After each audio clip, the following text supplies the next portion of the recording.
Our lead story this morning, scrambling to avert a Punjab-like situation in Rajasthan. The Congress leadership is hoping to have found a peacemaker in senior leader and former Madhya Pradesh Chief Minister Kamal Nath to mediate between Ashok Gehlot and Sachin Pilot as per our sources. Now, Kamal Nath met Sachin Pilot and the party General Secretary KC Venugopal in Delhi yesterday and discussed ways to resolve the differences between the two factions as per our sources. The Congress leadership, which had initially backed Ashok Gehlot and issued two statements in his support, calling Sachin Pilot's vast and anti-party activity, has now changed its stance and is trying to find a middle ground. Sources also have added that Sachin Pilot conveyed his grievances to Kamal Nath and KC Venugopal and sought fair treatment from the party. My colleague Sunil Prabhu joins us with a quick update on this story. Sunil, now Kamal Nath has been chosen to play pacifier between Sachin Pilot and the Congress bosses? That's right. He's been roped in. Of course, today he's back in Madhya Pradesh because he's the PCC chief, and there's the important today being Ambedkar Jayanti. But till late last night, they were having discussions with Mr. Sachin Pilot, and clearly Sachin Pilot has put forth his views about the fact that how can his comments against Vasundhara be termed as anti-party activities, clearly being upset with the statements being issued by Mr. Randhawa as well as Mr. Jairam Ramesh in terms of, those two statements that have come out clearly showing a clear bias towards Mr. Ashok Gehlot. Sachin Pilot himself has worked at the grassroots level as a PCC chief, helping the party to come to power. Subsequently, of course, there was that small rebellion and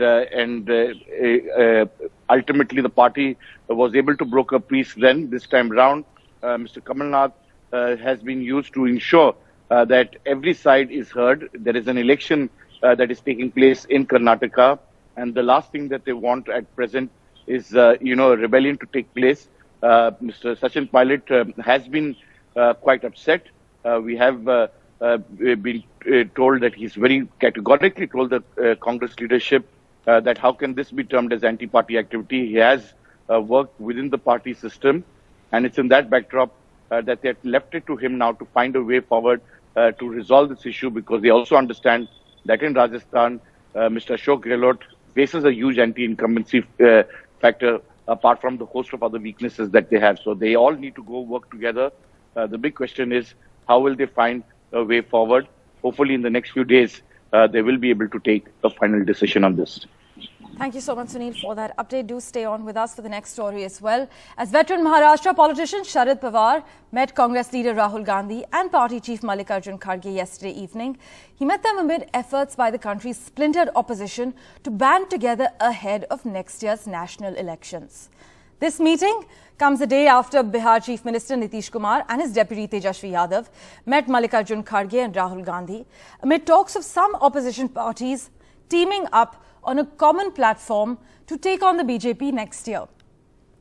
Efforts to cement opposition unity have appeared to gather pace this week, with Nitish Kumar, as I just mentioned, also meeting left veterans Sitaram Yechuri and D. Raja yesterday. The leaders are likely to take forward unity talks as more deliberations are expected in the coming days. This is as per what opposition leaders have said. Let's go across to Sunil for a quick update as well as far as Sharad Pawar's meeting is concerned. Sunil, NCP chief is on a mission to unite the opposition? That's right. Not only him, I think most political parties, be it the Congress, Mr. Sharad Pawar, Nitish Kumar, everybody wants to unite the opposition to get basically a broad framework. I think even Mamata Banerjee, or for that matter K. Chandrasekhar Rao, all want to have unity of opposition forces, and they show that on the floor of the in Parliament. But the big question is, can they do it at the state level? That seems highly impractical, very, very difficult, and could become a non-starter. But having said that, the fact that they can meet together and discuss, sit down across a table, what are the issues that they can take up, and be in a forum where they are able to, in a point-wise, the major concerns that are facing the people. One, of course, is price rise, attack on minorities, the way the attack on various democratic institutions. All these issues have to be discussed. There are issues which have been what I call contentious. For example, the attack on the Hindenburg report. Those are issues which, and there has been a single focus on Rahul Gandhi on that matter. Sharad Pawar, as you have seen, has tried to defend and make it clear that that isn't really a correct way to handle this entire way. So the meeting of minds of opposition parties will help iron out those differences. But as we've been continuously saying, ultimately, whatever alliance has to take place at a state-specific alliance. For example, in Maharashtra, it has to be between the Shiv Sena, Uddhav Thackeray faction, Mr. Pawar's party NCP and the Congress and other like-minded parties. Or for that matter, Nitish Kumar with the JDU, the RJD and the Congress. It can't be with anybody else. Will they be able to give space to Mamata Banerjee in the state of Bihar? Or will they be able to give Samajwadi Party a space in Bihar? These are issues that have become really a non-starter, because everybody will have demands in various respective states. Everybody wants that national party status. Everybody feels that they have their strength. And it's in that backdrop that they will have to find a way forward if they have to take on Prime Minister Narendra Modi and his government in the 2024 Lok Sabha elections. Sunil, as always, thank you so much for breaking down the details for us. But now, as Sunil mentioned, can this opposition unity become a reality, especially on a state level? Well, let's listen in to what Rahul Gandhi, Mallikarjun Kharge and Sharad Pawar had to say after their meeting. Process चालू हुई है opposition को एक करने की शुरुआत है। हम सब पार्टियां इस प्रोसेस के लिए कमिटेड हैं। मैं इतना ही कहना चाहता हूँ कि ये शुरुआत है, इसके बाद बाकी जो इन्फॉर्मेशन अपोजिशन पार्टीज है, चाहे ममता जी हो, चाहे केजरीवाल जी हो, चाहे अन्य पार्टी हो, जिनके साथ अभी तक बात हुई नहीं, मगर उनके यहाँ जाकर उनके साथ बातचीत करके उनको इस प्रोसेस में आ सकते हैं तो लाने के लिए कोशिश करने की आवश्यकता है। और इसके लिए हमने से कुछ लोगों को देखूट करके ये काम आगे ले जाने के लिए प्रयास करेंगे। बस यही आज की स्थिति है। देश में यूनिटी हम रखेंगे अपोजिशन का, और सभी मिलके आज जो घटनाएं घट रही हैं देश में, उन देश को बचाने के लिए और लोकतंत्र को बचाने के लिए और संविधान को सुरक्षित रखने के लिए और फ्रीडम ऑफ स्पीच, एक्सप्रेशन, नौजवानों के एम्प्लॉयमेंट के लिए और जो इन्फ्लेशन जैसे इश्यूज है, ऐसे सारी चीज़ों को लेकर एक जो ऑटोनोमस बॉडी का भी जो मिसयूज हो रहा है, ये सभी चीज़ों को लेकर हम एक होकर लड़ने के लिए तैयार हो गए हैं और एक एक करके हम सबसे बात करेंगे। On the other hand, JDU leader and Bihar Chief Minister Nitish Kumar met left party leaders to take forward the opposition alliance talks for 2024. But what formula will be used to get various parties to collaborate for the 2024 battle effectively? Well, my colleague Sunil Prabhu gets us more. Bihar Chief Minister Nitish Kumar continuing with his political discussions in Delhi with other like-minded parties to forge political unity. The left party leaders called on him and made it clear that state-specific alliances have to be made if the exercise of opposition unity has to succeed. सबको इकट्ठा होने की जरूरत है। आज अपने देश को, संविधान को और जनतंत्र को बचाना, और इसके लिए बीजेपी और इस सरकार को हराने की जरूरत है 2024 के चुनाव में। केरल में कांग्रेस और हमारे बीच में टकराव है जी, सीधा सीधा। वहाँ पे बीजेपी का एक भी एमएलए नहीं जीत सकता। Nitish has been tasked after the joint meeting to try and bring political parties, especially those like Mamata Banerjee's TMC, the KCR's BRS in Telangana, who want to remain equidistant from the Congress. AAP has come out in support of opposition unity, but it's still not clear how this will play out in states like Delhi and Punjab, where it's in power. The BJP, however, has attacked both the Congress and Nitish for their unity efforts, calling it a non-starter. ये कांग्रेस डूबता हुआ जहाज है। अभी देखा आपने कि राजस्थान में क्या हुआ, जहां 5 वर्षों से उनकी सरकार है। सचिन पायलट अपनी सरकार के खिलाफ अनशन पर बैठे हैं। बिहार में एक बाई इलेक्शन ठीक से जीत नहीं पाते हैं। तो आप देश का नेतृत्व करेंगे, देश के दलों को एक करेंगे, कौन आपको स्वीकार करेगा? Forging opposition unity is easier said than done. And as pointed out by the left parties, it should be state specific and later look at the big picture and opposition unity. With camera person Rakesh, Sunil Prabhu, NDTV. Let's get you a quick update from Karnataka now, where just days ahead of the elections, a legal setback with political ramifications for the Bommai government is unfolding. The government's decision of scrapping the 4% quota for Muslims in the state has been put on hold till the 18th of April. Now, the Karnataka government has assured the Supreme Court that no admissions or appointments will be made in pursuance of the government order scrapping the 4% OBC reservation. This was after a bench comprising Justices K.M. Joseph and B.V. Nagaratna suggested that the basis of the decision to scrap this quota was flawed.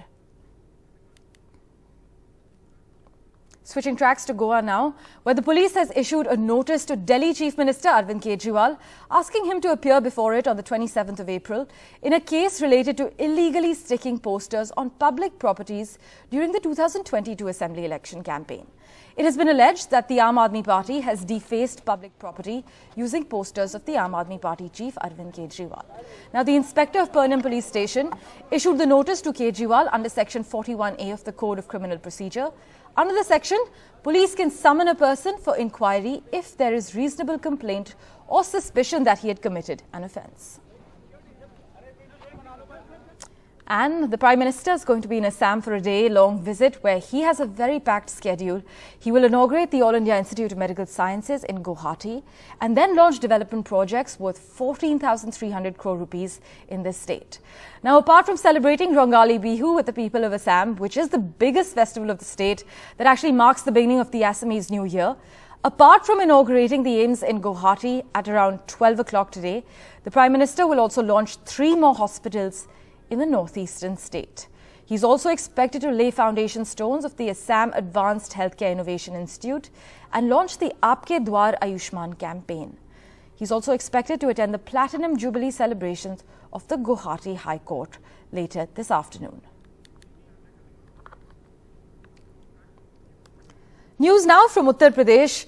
In a sensational encounter, former MP and gangster Atiq Ahmed's son, Asad, was killed by the UP police in Jhansi. He was actually wanted in the brazen murder of lawyer Umesh Pal in Prayagraj in February. But while the BJP has called Asad's encounter justice, the Samajwadi Party, especially their chief Akhilesh Yadav, has called it a fake encounter, while the AIMIM has questioned this form of instant justice, saying such steps make a mockery of the judicial system.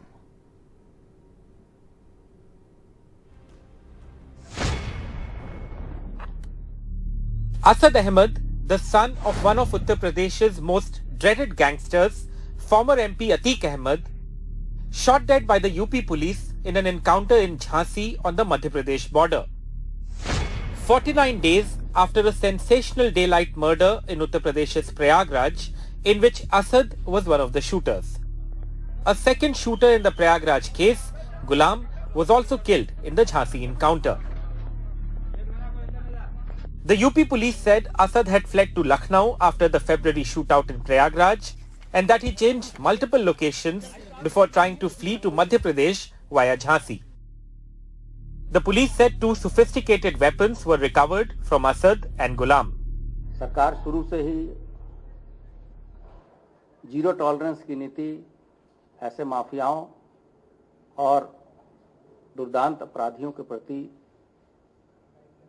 एक विशेष अभियान छेड़ रखा है, जिसके बहुत ही सार्थक परिणाम आए हैं, जिससे आप सभी अवगत हैं. The encounter took place on a day Atiq Ahmed was produced before a Prayagraj court by the UP police. The gangster was brought to UP from a jail in Gujarat, 1300 kilometers away, by road by the UP police. The February murder of Umesh Pal in Prayagraj had put the spotlight back on Atiq Ahmed, a gangster cum politician with over 100 cases against him, including murder. तमाशा बनाते हैं आप लोग. Bahujan Samaj party से आपकी दोस्ती है, इसलिए Bahujan Samaj party का नाम नहीं ले रहे आप. हम भी एक तरफ अपराधियों को प्रश्रय देंगे. The Prayagraj shootout in February had led to a major political slugfest between ex-Chief Minister Akhilesh Yadav and the current CM Yogi Adityanath. The politics was back on centre stage after the encounter. Uttar Pradesh fake encounter का उत्तर प्रदेश बन गया है। उत्तर प्रदेश में fake encounter हैं। अधिकारी अपनी कुर्सी बचाने के लिए, अधिकारी अपना सब कुछ दांव पे रख करके सरकार के दबाव में ये घटनाएं कर रहे हैं। एसटीएफ का कोई भी encounter, it has never been called to question. Akhilesh Yadav tweeted saying the encounter was fake. The BJP hit back. तुष्टिकरण की राजनीति से समाजवादी पार्टी समाप्तवादी पार्टी बन रही। The UP government says there have been 10,000 plus encounters in Yogi Adityanath's tenure as UP Chief Minister between 2017 to 2023. 183 people have been shot dead in these encounters by the police and 13 cops have also died. The BJP has used encounters in the Yogi government's rule as a major campaign plank in elections, while the opposition has questioned what it calls the trigger-happy methods of the UP police under Mr. Adityanath. With Himanshu Sharma, Ajay Singh and Rajesh Gupta, Alok Pandey, NDTV.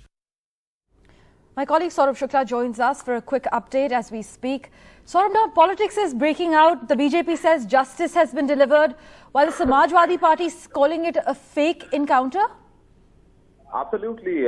So politics will be played on this, and today is going to be a very important day for Akhilesh Yadav. Akhilesh Yadav, RLD Chief Jayant Chaudhary and Chandrasekhar, our Dalit leader, they are going to be in Mahu, the birthplace of Bhimrao Ambedkar, and they are going to speak on the said fake encounter by Samajwadi Party. What Akhilesh Yadav also repeated this yesterday, and apart from that, today is also going to be a very important day because police have custody of Atiq Ahmed and his brother Ashraf Ahmed, and they were questioned till late last night at Ghumanganj police station of Prayagraj, and they've been questioned regarding Umesh Pal murder case and the shootout. Atiq Ahmed during the questioning said that he is not mentally well, emotionally well. His son was killed in police encounter. He is not feeling well. He is not in mental position to answer the questions. But police definitely asked some questions regarding Umesh Pal murder case. Police has Atiq and Ashraf Ahmed's custody for 5 days. Apart from that, a panel of doctors conducted Asad and Ghulam's postmortem in Jhansi Medical College last night. They finished the postmortem at 2 in the morning, and today the bodies of Asad and Ghulam will be handed over to their family members. In Asad's family, Atiq Ahmed, his brother Ashraf, they are in jail, they are in police custody. His mother, Shaista Parveen, is at large. Police is looking for her as well. She is also one of the accused in Umesh Pal murder case. Apart from that, Atiq Ahmed's eldest son, Umar, is also in jail. 2 of his brothers are in juvenile home. So if you talk practically, there is no one in Asad's family, direct family, to take his body. That is why his maternal grandfather and his uncle are going to take the body, and the cremation will happen in Prayagraj today. And it is very unlikely that Atiq and his brother Ashraf will able to attend the funeral because court is closed today, and if they have to attend the funeral, then they have to move an application before the court. I don't think that is going to happen because courts are closed in UP due to Ambedkar Jayanti. So cremation will happen today. Parmeshwar. Thank you so much, Saurabh, for joining us with that quick update. We'll keep tracking the details regarding this story for you. For now, we're slipping into a very short break. Back in a moment with the latest news and updates.